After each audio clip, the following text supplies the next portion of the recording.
Hi dears, welcome back. നമുക്കിന്ന് ഹോട്ടലുകളിൽ മസാല ദോശയോടൊപ്പവും ഇഡലിയോടൊപ്പവും അല്ലെങ്കിൽ ദോശയോടൊപ്പം ഒക്കെ കിട്ടുന്ന തക്കാളി ചട്നി എങ്ങനെയാണ് തയ്യാറാക്കി എടുക്കുന്നതെന്ന് നോക്കാം. ഹോട്ടലുകളിലൊക്കെ കിട്ടുന്ന അതേ ടേസ്റ്റിൽ ഉണ്ടാക്കിയെടുക്കാൻ കുറച്ച് സീക്രട്ട് ചേരുവകളൊക്കെ ഉണ്ട്. അപ്പോൾ അതൊക്കെ ചേർത്തിട്ട് അരച്ചെടുത്താൽ കറക്റ്റ് ഹോട്ടലിലെ ടേസ്റ്റ് തന്നെ കിട്ടും. തയ്യാറാക്കി എടുക്കാനും വളരെ എളുപ്പമാണ്. അപ്പോൾ നമുക്ക് റെസിപ്പി എങ്ങനെയാണെന്ന് നോക്കാം.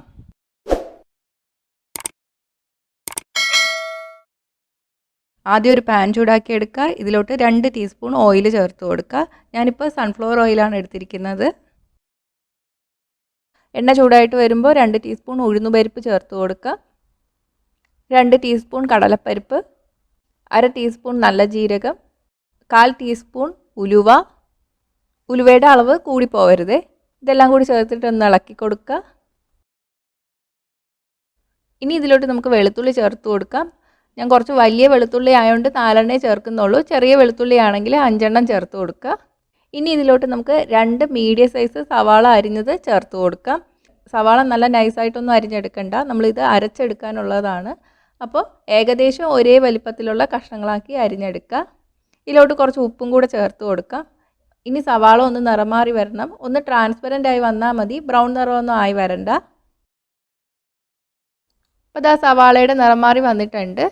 ഇനി നമുക്കിതിലോട്ട് 5 കാശ്മീരി മുളക് ചേർത്ത് കൊടുക്കാം. കുറച്ച് നിറം കിട്ടാൻ വേണ്ടിയിട്ടാണ് ഞാൻ കാശ്മീരി മുളക് ചേർത്ത് കൊടുത്തത്. കാശ്മീരി മുളക് ഇല്ലെങ്കിൽ സാധാരണ വറ്റൽമുളക് ചേർത്താൽ മതി. വറ്റൽമുളക് ചേർക്കുമ്പോൾ 5 എണ്ണമൊന്നും ചേർക്കണ്ട, 3 4 എണ്ണമൊക്കെ ചേർത്താൽ മതി. നിങ്ങളുടെ എരിവിനനുസരിച്ചിട്ട് മാറ്റം വരുത്തുക. ഇനി ഇതിലോട്ട് നമുക്ക് തക്കാളി ചേർത്ത് കൊടുക്കണം. 4 മീഡിയം സൈസ് തക്കാളി അരിഞ്ഞത് ചേർത്ത് കൊടുക്കാം. കുറച്ച് ഉപ്പിൻ്റെ കുറവുണ്ട്, അതും കൂടി ചേർത്ത് കൊടുക്കാം. ഇനി ഒരു 3-4 മിനിറ്റ് നന്നായിട്ടൊന്ന് ഇളക്കി വേവിച്ചെടുക്കുക. തക്കാളിയുടെ ആ തൊലിയൊക്കെ ഒന്ന് ഇളകി വരുന്ന പരുവം ആവണം. നന്നായിട്ട് വെന്തുടഞ്ഞൊന്നും പോകണ്ട. ഇപ്പോൾ ഇതാ തക്കാളിയുടെ തോലൊക്കെ ഒന്ന് ഉരിഞ്ഞു തുടങ്ങിയിട്ടുണ്ട്. ഇത്രയും മതി. നമുക്ക് തീ ഓഫ് ചെയ്യാം. വെന്തുടഞ്ഞൊന്നും പോകണ്ട. ഇനി ഇതൊന്ന് ചൂട് മാറാൻ വേണ്ടിയിട്ട് മാറ്റി വയ്ക്കാം. അപ്പോൾ ഇതാ ചൂടൊക്കെ മാറിയിട്ടുണ്ട്. ഇനി നമുക്കിത് മിക്സിയുടെ ജാറിലിട്ടിട്ട് അരച്ചെടുക്കാം. അരച്ചെടുക്കുമ്പോൾ വെള്ളം ഒന്നും ചേർക്കണ്ട, ഇത് മാത്രം ഇട്ടിട്ട് അരച്ചെടുത്താൽ മതി. നന്നായിട്ട് തന്നെ അരഞ്ഞ് കിട്ടും. നിർത്തി അരച്ചെടുക്കണം കേട്ടോ. അപ്പോൾ അതാ അരച്ചെടുത്തിട്ടുണ്ട്. ഉപ്പ് നോക്കുക, കുറവാണെങ്കിൽ ചേർത്ത് കൊടുക്കുക. ഇനി നമുക്കിതിലോട്ട് കടുക് വറുത്ത് ചേർക്കണം. അതിന് വേണ്ടിയിട്ടൊരു പാൻ ചൂടാക്കി എടുക്കുക. ഇതിലോട്ട് 1 ടീസ്പൂൺ നല്ലെണ്ണ ചേർത്ത് കൊടുക്കുക. നല്ലെണ്ണ ചേർക്കുമ്പോൾ ഒരു പ്രത്യേക ടേസ്റ്റാണ്. നല്ലെണ്ണ ഉണ്ടെങ്കിൽ അത് തന്നെ ചേർക്കുക. എണ്ണ ചൂടായിട്ട് വരുമ്പോൾ 1/2 ടീസ്പൂൺ കടുക് ചേർത്ത് കൊടുക്കാം. കടുക് പൊട്ടി വരണം. കടുക് പൊട്ടി തുടങ്ങുമ്പോഴേക്ക് നമുക്ക് 1/2 ടീസ്പൂൺ ഉഴുന്നുപരിപ്പ് ചേർത്ത് കൊടുക്കാം. ഇനി ഇതിലോട്ട് ഒരു തണ്ട് കറിവേപ്പിലയും കൂടെ ചേർത്ത് കൊടുക്കാം. ഇതിലോട്ട് നമുക്ക് അരച്ച് വെച്ചിരിക്കുന്ന തക്കാളി ചമ്മന്തി ചേർത്ത് കൊടുക്കാം.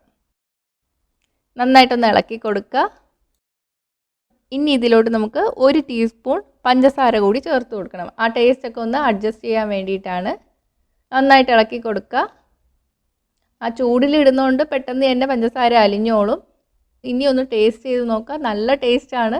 അപ്പോൾ നമ്മുടെ തക്കാളി ചമ്മന്തി റെഡി ആയിട്ടുണ്ട്. നല്ല എളുപ്പമാണ്. അപ്പോൾ നമുക്ക് സെർവ് ചെയ്യുന്ന പാത്രത്തിലോട്ട് മാറ്റാം. ഇത് ദോശയ്ക്കും ഇഡലിക്കും മസാല ദോശയ്ക്കും ഒക്കെ നല്ല കോമ്പിനേഷനാണ്. ഗസ്റ്റൊക്കെ വരുമ്പോൾ ദോശയ്ക്കോ ഇഡലിക്കോ ഒക്കെ സൈഡ് ഡിഷായിട്ട് തയ്യാറാക്കാൻ പറ്റിയ റെസിപ്പിയാണ്. ട്രൈ ചെയ്ത് നോക്കിയിട്ട് നിങ്ങളുടെ അഭിപ്രായങ്ങൾ എന്തായാലും കമൻറ്റ് ചെയ്യണേ. ഫ്രണ്ട്സിനൊക്കെ ഷെയർ ചെയ്ത് കൊടുക്കുക. കൂടുതൽ റെസിപ്പീസിനായിട്ട് ചാനൽ ഇതുവരെ സബ്സ്ക്രൈബ് ചെയ്യാത്തവർ സബ്സ്ക്രൈബ് ചെയ്യാനും മറക്കല്ലേ. അടുത്തൊരു റെസിപ്പിയായിട്ട് കാണാം. ബൈ.